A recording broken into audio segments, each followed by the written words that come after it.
Rise up and shine, a new day is here. The light of hope is crystal clear.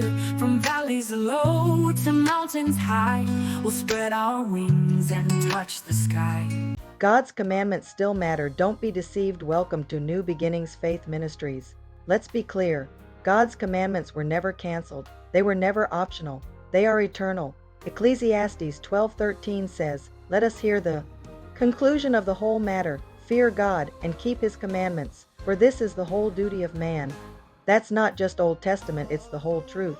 Yet in today's world, many have traded obedience for comfort, truth for tradition, and holiness for hype. But Matthew 5:17 reminds us what Jesus said, "Think not that I am come to destroy the law or the prophets. I am not come to destroy, but to fulfill."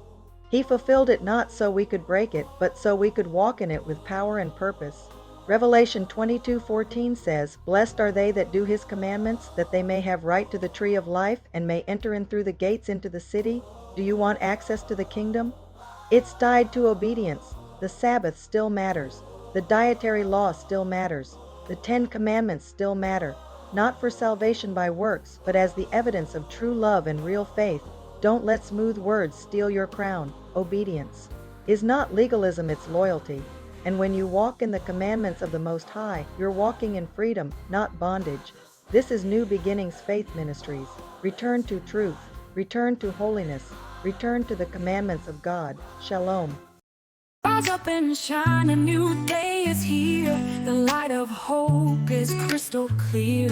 From valleys low to mountains high, we'll spread our wings and touch the sky. The seed to grow through trials and pain, it starts to show. From shadows dark to morning light,